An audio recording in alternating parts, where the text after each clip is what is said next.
Well, good morning, everybody. It's it's a beautiful morning. I guess it's Wednesday, and as you can see, the sun's working on the roof already. Eaves are dripping right down, doing a pretty good job. Today we're supposed to get a box of plugs. We normally don't buy many plugs because they tend to bring in disease and aphids and all kinds of stuff. But every year she gets, it's actually a little more in the box. It's about a box and a half. The second box will be half empty. I always try to upsell her, and she says no. They get mad because it comes half packed full of just cardboard and paper, but it doesn't really matter. You know, you're trying to make a living. You don't need to buy anything you don't need to. And of course, this year, with this damn virus, well, you know, we were just discussing this morning, what do you do? Well, we're going to plant just as if it doesn't exist. And we're just going to keep to ourselves at the farm. And we figure people will probably come, a lot of them. We're probably going to have a lot of stuff we're going to throw away. Prices are going to stay the same, you know. We're not going to go in lower prices to try to draw people here. We're going to sell what we sell, and what we don't, we don't. But that right there is my project. She wants me to change that filter this morning because we know that when the plants get here, which, you know, they'll be here, I don't know, anytime 11 o'clock on, we're gonna have to come right down here, and we'll be in that house for the year. We'll be doing mainly pots, which, like I've said before, they're kind of fun. They go right along. And so anyway, I'm gonna I'll shut you off here. But before I do, though, I got to show you this sky. It's one of them mornings. You just look at that. It is a beautiful sky. It's about 32 degrees right now. Ground's froze, which means the maple trees froze, which is perfect for the guys that are boiling there. And I don't know how much longer the season's going to last, but they're doing good this year. I think they're on par to break records, a lot of them. So that's not a bad thing. Anyway, I'm going to let you go. I got to go and dig up a few tools and a few paper towels and different things like that. And I'll see you back over at the greenhouse. Well, I'm back. I'm having a little trouble finding a drain bucket. But anyway, that's all right. I just wanted to show you these louvers, how we do this. And we used to not have these. It got colder a lot quicker in here. We put these plywood doors on with chains on them, and it does two things. During the night when you're not needing this, you know, there's no insulation value at all there, and if the wind blows, you can feel it blowing air through there. So we put those up, and it helps tremendously. And then in the daytime, it takes this air that's coming in there, will blow it up onto the ceiling, and it starts mixing it, and it keeps it from blowing direct. Because if you don't have these on here, that air will come in direct, and it'll just settle right down that row. And when it settles onto that row, of course, it makes it cold. But when it hits the ceiling first, it kind of does a good blending job. Still haven't found my damn drain bucket. Back when we first opened, oh, there it is. Look at that. It's right up top of there. By golly, I knew it was around here somewhere. Yeah. Now, how much can I lug with a camera in my hand? That's the big question, without making a mess. So anyway, we found what we needed. I've been worried about that because she said she didn't know where it was, and once I saw it up there, I remember putting it there. You know, I don't completely forget everything. I just have a hard time recalling it. So anyway, we'll go down back. We'll get set up here. And real simple project. If you guys always had an oil man change your filters, you know, and well, it's not really going to be a how-to, but I'll show you how I do it. you know, there is some bleeding with the furnaces that I'm not even going to get into because I don't think I'm going to have to. And so there's a little more to it than what I'm going to do. But anyway, I'll talk to you in a second when I get set up. Well, everybody, pretty simple procedure here. I'm just going to back that off. Make sure it snaps down, because if it doesn't, it'll leak. One bolt on top. And this will back feed, so I don't know how much we're going to get out of it. But,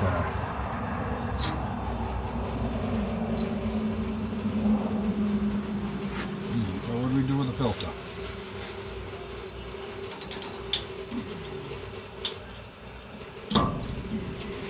Matter of fact, I got to do the other one, I guess. I forget these are hooked up Siamese. That's why we need. There we go. That's all right. How you making it? Good. Filter. I'll be number one Yep. water. Sounds good.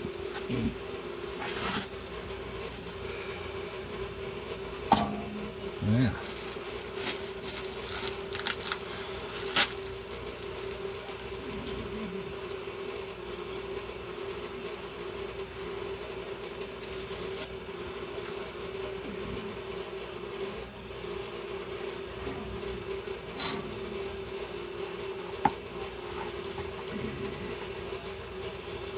All we need to do is dump that filter out.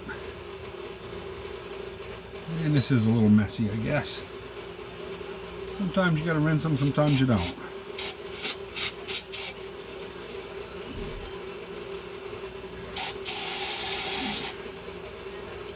And just for those of you who do sell your oil,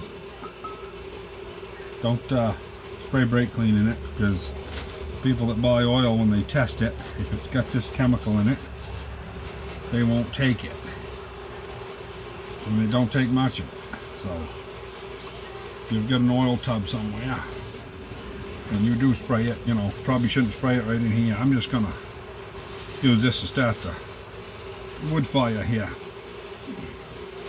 So won't make a big deal.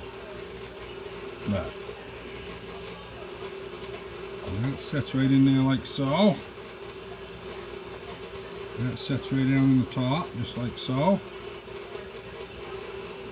And we've got the new gasket right here that fell on the ground. Pop that old one out. Put the new one in. Right there.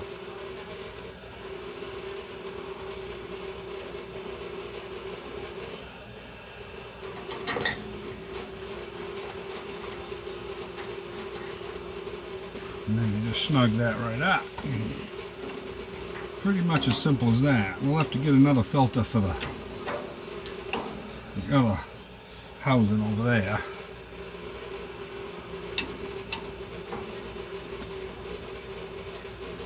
Yeah, that's sitting up there good.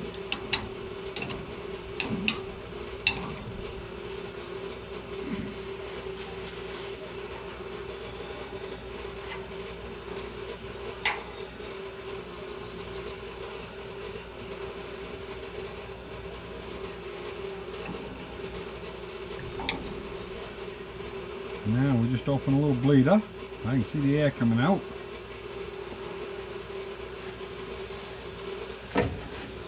I may have more oil here. Yeah, if I tip that up, I'm gonna make a mess. So I'll have to come siphon that out. Get a turkey baster or something. That's no problem. We'll take care of it.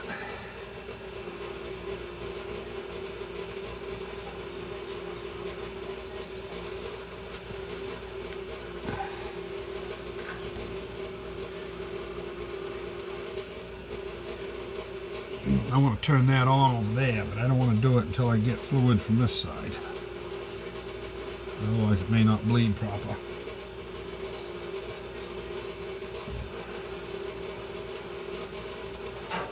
Go.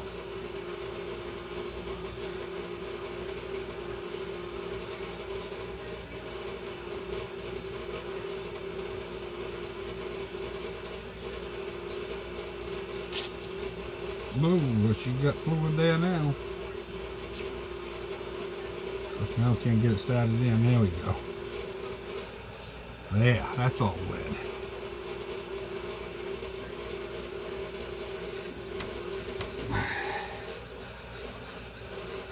Now we'll open up the other one. Tighten this little guy up.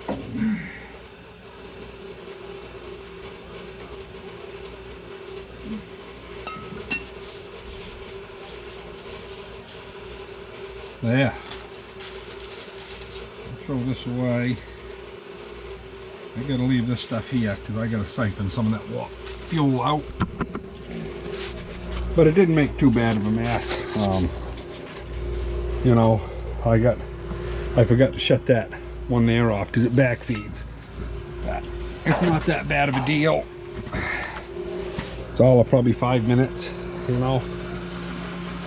And now this house here, once we fire that big old furnace, that'll suck it sucked quite a bit of fuel. Let's see here. 2.75 gallons. Hopefully you can see that. That's what that one burns per hour. And that's the same furnace we have in the number 2 house. They'll suck some fuel out of them tanks if you have a cold night.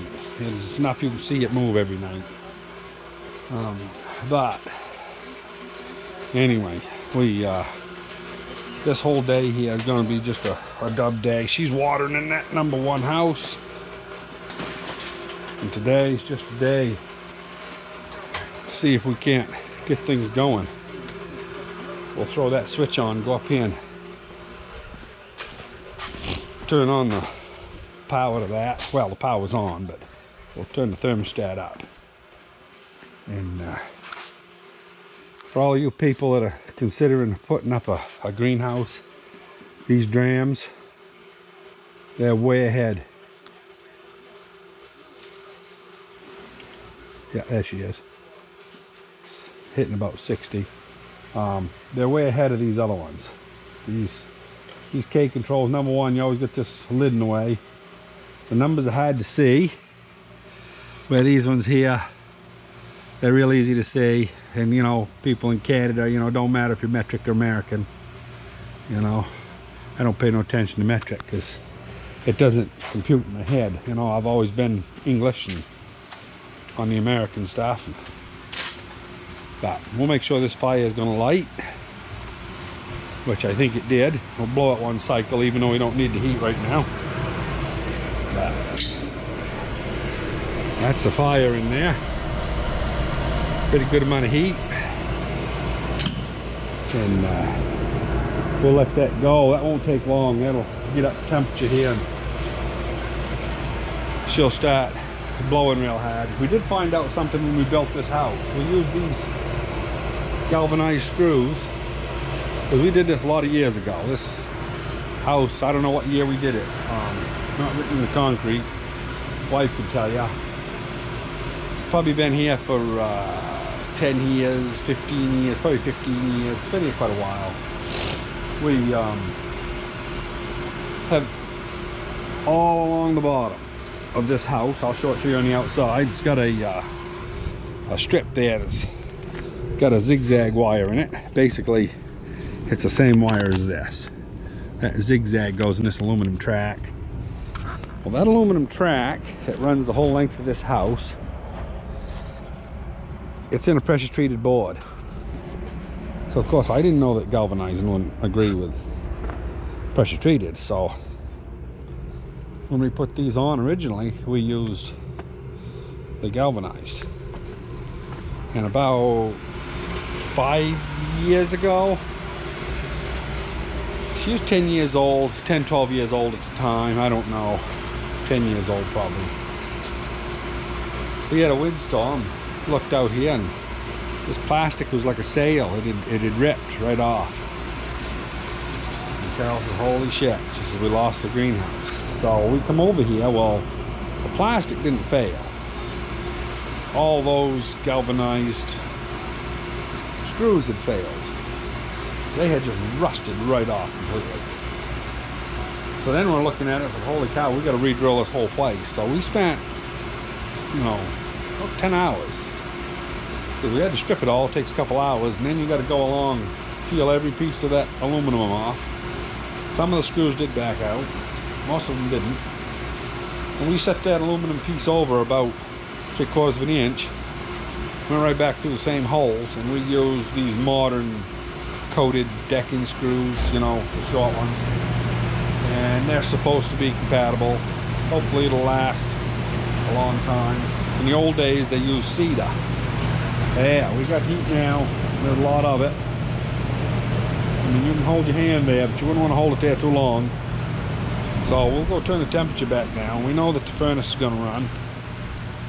And this evening we'll have the alarm on. So this evening, if that does need to be bled, if I got any air in the lines and it trips out, it'll trip out early, you know.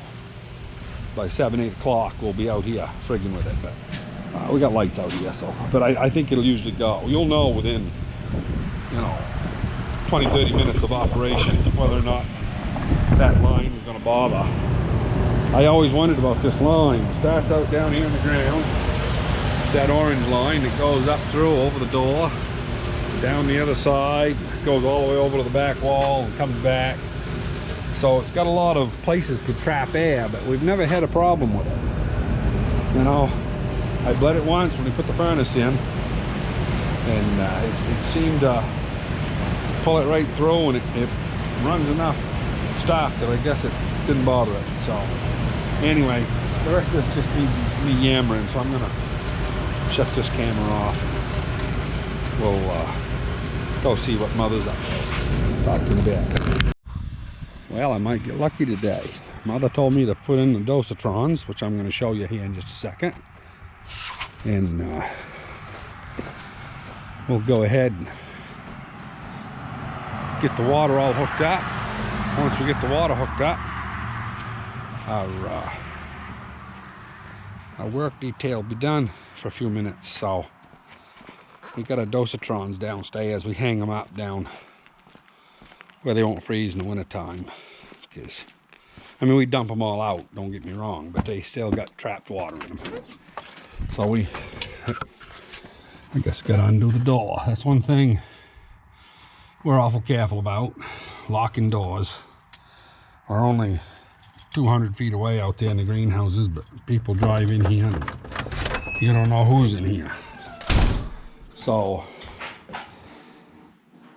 you know, we're pretty careful. But we'll, this is kind of an interesting area down here.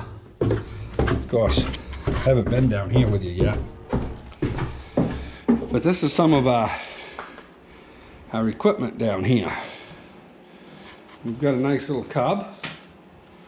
It's got full cultivators on it. Well, it's just got only one tine on each side and then the two on the back. But it's got a brand new motor in it. It's probably got maybe 30 hours on it. Matter of fact, I haven't changed the oil in it yet since I rebuilt it. So, but we bought it over.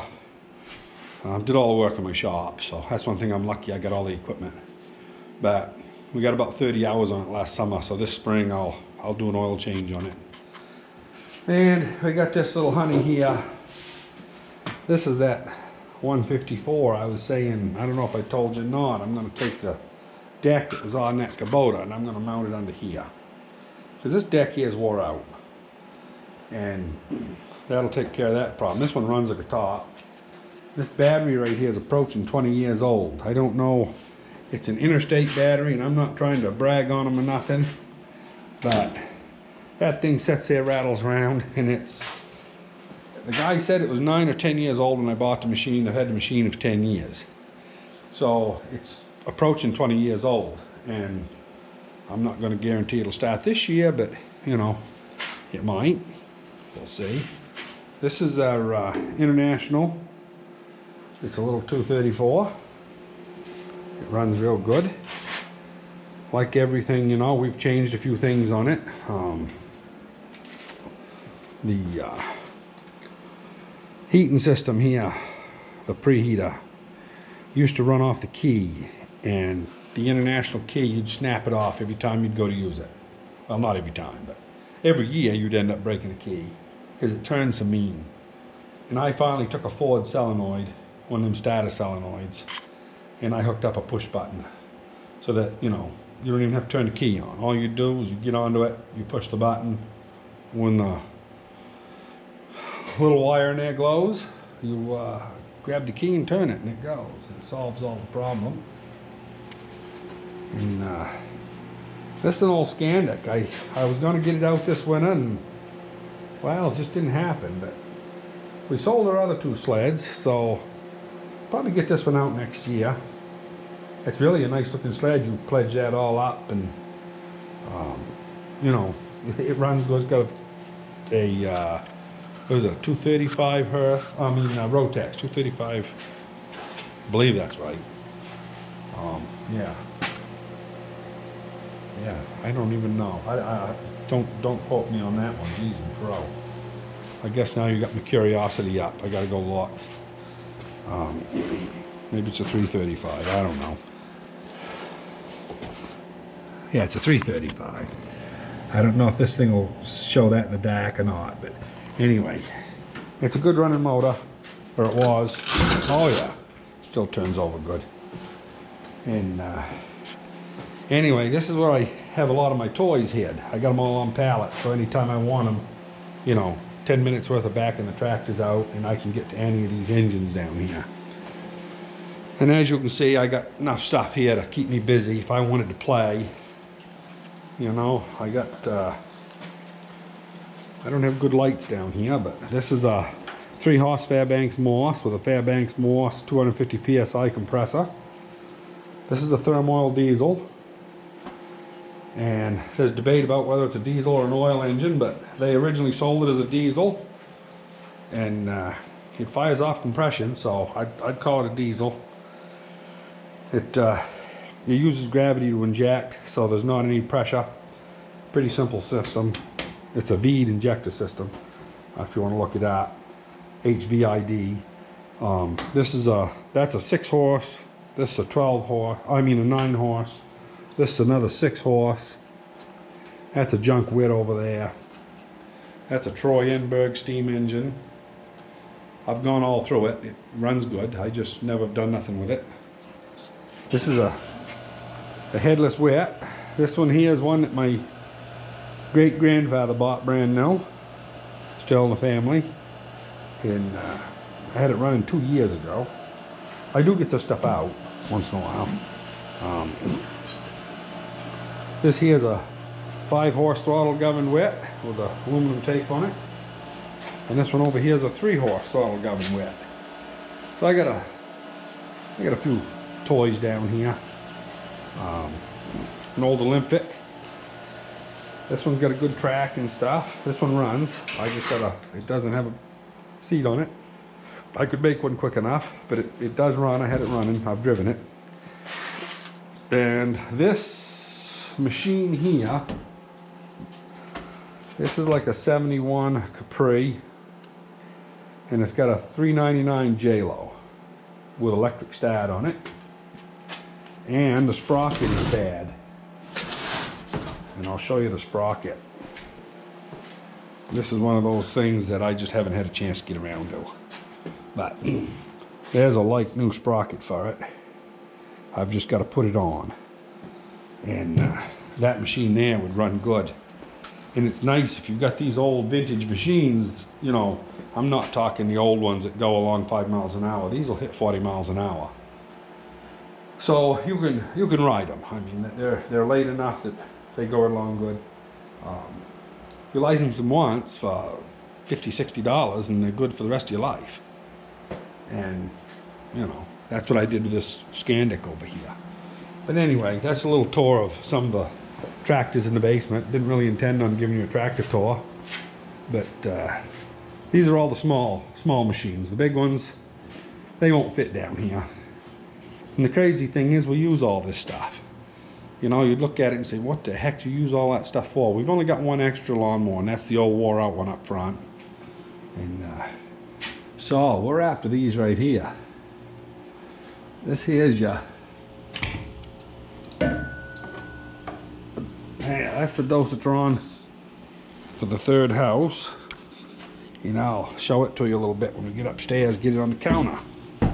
We got to take it apart and clean out the filters and stuff on it. And I'll show you some good parts of them and some bad parts of them. So I'm gonna be here a minute, so I'm gonna take this sweatshirt off.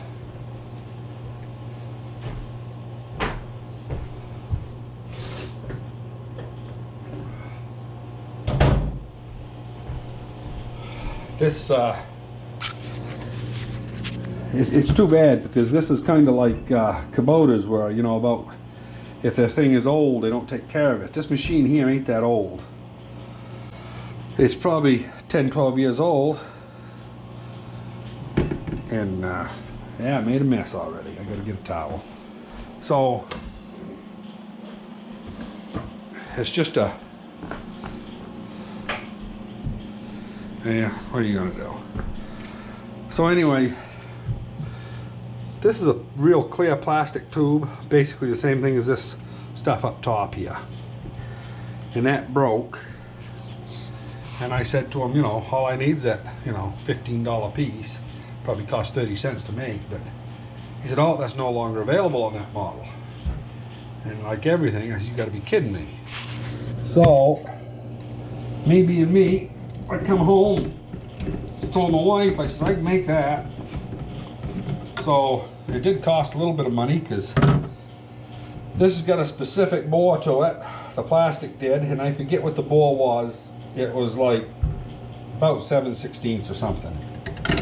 And so anyway, I went down the shop, and I had a piece of stainless down there, and I turned it out on the lathe, and that was 5-6 years ago. It's probably a good thing, wash my hands, get that diesel fuel off the toe from a few minutes ago. But anyway,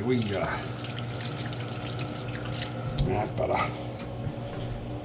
Now, the light down here somewhere has got a,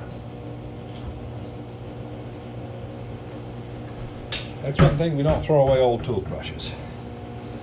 We a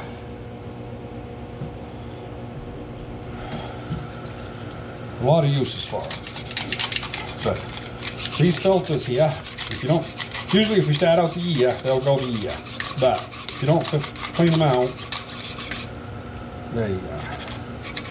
they'll bother. They won't get a good flow.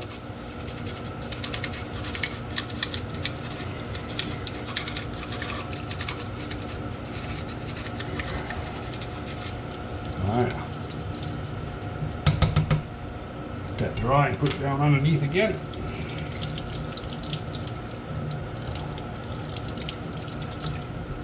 Yeah, you can see that was real brown before. Now it's nice metallic like it's supposed to be. And I'll just rinse this out.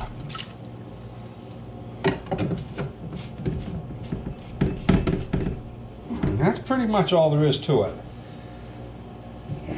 There is a bunch of stuff up in here, but usually we can run 4 or 5 years before they start getting sticky. If they start getting sticky, you got to get some of that line scale remover, take all the plastic pieces out, put them in a tub. But we'll go hang this thing up, and I'll show you how it works here in about 5. Well, I got this thing hung up. I should have had you on earlier. Basically, you've got the inlet side, which goes in and through the filter. This is a bypass, which if you put one of these together, always have a bypass in it. So that if you need to work on it or whatever, you can shut both sides off, turn the bypass, you can still water. Because these do pick up once in a while. Not very often, but they can. And before I turned you on, this here goes to the main greenhouse. This goes to an overhead watering system, which the wife just uses that to shut it off. And then this has got water pressure on it. There's a slug of air. Should be a slug of air. Yeah, just a little bit, not much.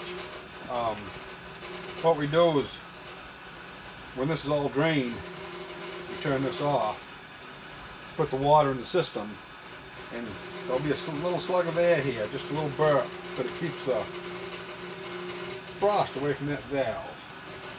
And we've never had a problem doing it that way, because it gets pretty cold in here. Then all we have to do is feed the dosatron here with this short hose that we made up.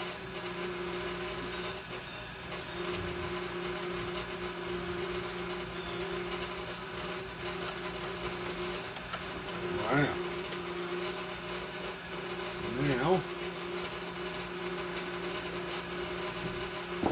this valve here is leaking. I guess it got bumped.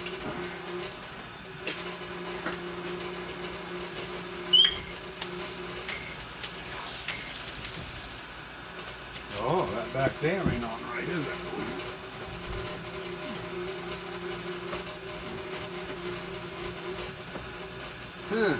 Guess I had it cross-threaded a little bit. Let's see if this works any better. Yeah, that's better.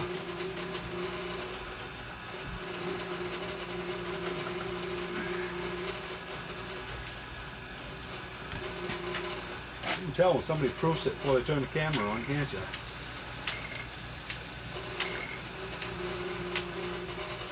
Yeah, so this is all working.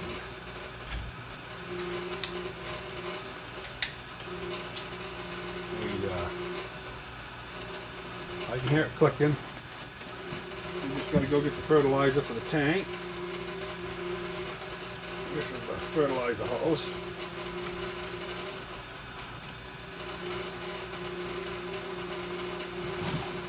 The fertilizer's in the house. And as every year goes, I don't know why we can't remember to take these off, but these right here crack right here. That plastic, we throw them away one every year. And we have tried to save them before, and usually by the time you save them an extra year, the valves don't work good. So anyway, I gotta go get one of those and change it. And once that's done, this house is pretty much ready to start throwing plants in though, you know, and we'll move the stuff on the benches as we need to. So anyway, I'm gonna let you go. And kind of a boring morning, I guess, but that's all the excitement for right now. Well, in case anybody's wondering, this here is what we use. It's Peters, which is the same thing as Miracle-Gro, and it's 13-213. But if you want to start a greenhouse, do a water test, because some people have more phosphate and different things. And basically, when we started this greenhouse 20 some years ago here, when we moved in, we did a water test, and they said, this is what you want for these plants, this is what you want for these plants. We split the medium, and we use the same fertilizer on everything, and it works fine. You know, there might be some purists that might say no, it won't, but it does work fine. And those tanks out there, they get 10 gallons of water, and they get well, it's 8 1/4 pounds with the team. So basically, we got to take this here and put it into the pot. But you know something? I can't do nothing one-handed. So, and I don't have anything set on here. So we'll I'll pause you for a moment. I'm back. I told you there it was 8 1/4. It's actually 8 1/2. It goes to the 8 1/2 back, and it's quite a lot, but it dissolves right down. I'll get you out the greenhouse there and we'll put it in. Bleed all the hoses, and I'll be done out in the greenhouse for the day. Well, we got the fertilizer in the bucket. We just did it off camera. We got 10 gallons. We washed out the tub. We've got the siphon hose hooked up. Now what we're going to do is we're going to turn that down, because this is the bypass. And now when she runs, start running that hose, hun. She's going to run the hose outside, because we got to flush the water anyway. And you'll see here in a second, this, there it goes right there. So it's going to go right up.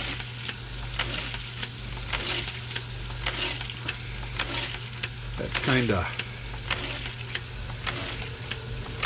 creates a lot of turbulence. Eventually this air that's in there, which is almost gone now,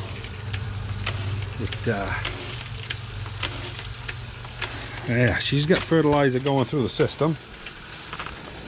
And she'll water with this hose until you won't be able to see it with a camera, but it'll get a little bit of a blue hue to it.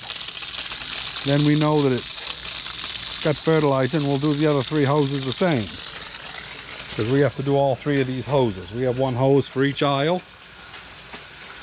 And that's how it works here. So, anyway, this house here, pretty well done. Thanks for coming along. Talk to you later.